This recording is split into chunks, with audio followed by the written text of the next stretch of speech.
Having to lie, I feel, is the saddest and the ugliest part of being a homosexual. When you have your first bad love experience, for instance, and you can't go to your brother or your sister and say, I'm hurting. Finding community is extremely important for LGBTQ people.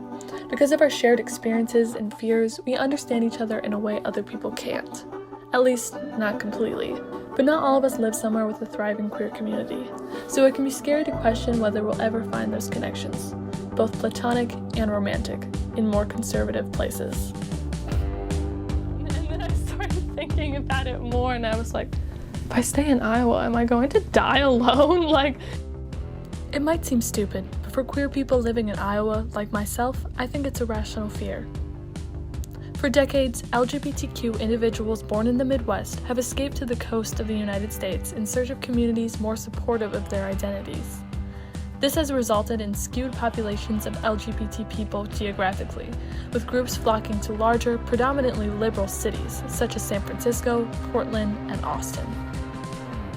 With these places often boasting better resources, anti-discrimination laws, dating prospects, and sense of community for LGBTQ individuals, I had to wonder, what's keeping queer people in Iowa? My name is Madison Kelly. I'm a 21-year-old queer woman living in Des Moines, Iowa. For the last 4 years, college has been my sanctuary, allowing me to be an out gay woman and make lasting friendships with other LGBTQ people. But with graduation approaching, I'm torn about staying in Des Moines. Would I be stuck hiding my sexuality as I transition from a liberal campus into real-world Iowa? Okay. So I'll make sure I follow. I'm on the phone with Kent Ferguson, a former Olympic diver who left his hometown of Cedar Rapids, Iowa in the 1980s to pursue his athletic career. I was an athlete, so I was mainly traveling because of sport, but I happened to end up in areas that were had a really big community, and when I started coming out, that was really, really important because that's where I found safety. It just simply wasn't safe to be out and then. And if you were to, be totally out and go to regular bars, you'd be at risk of getting bashed. For Kent, finding a larger LGBTQ community wasn't the reason he left Iowa, but it is one of the reasons he remains in California today.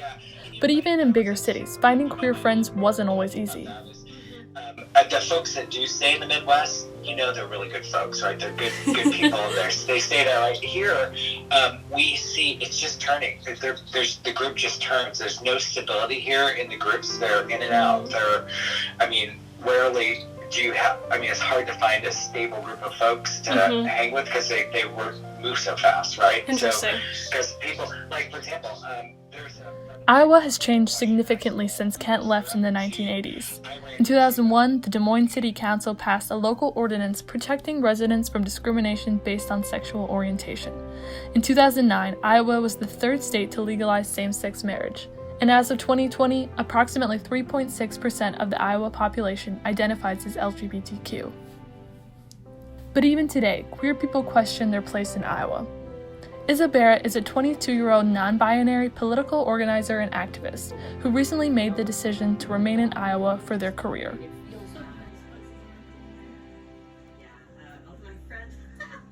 And I'm a Midwesterner, and I love the Midwest, and I want to stay here. But it happens about once a week where I'm like, what if I just left for Seattle?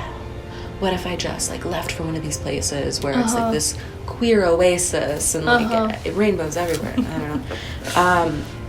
While popular cities like Seattle might sound appealing to LGBTQ people, there's a reason Isa hasn't left Iowa.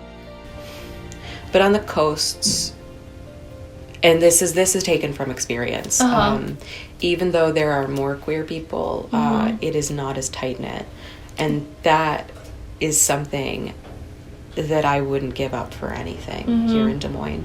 There might not be a lot of us, but by God, we will protect each other until the fucking end. Talking with Isa and Kent, it was comforting to hear that while my group of queer friends might change, this closeness I experienced with other queer people would not. Wherever I ended up, I would be able to find this sense of connection and belonging, of family, again. Queer people just have a way about us.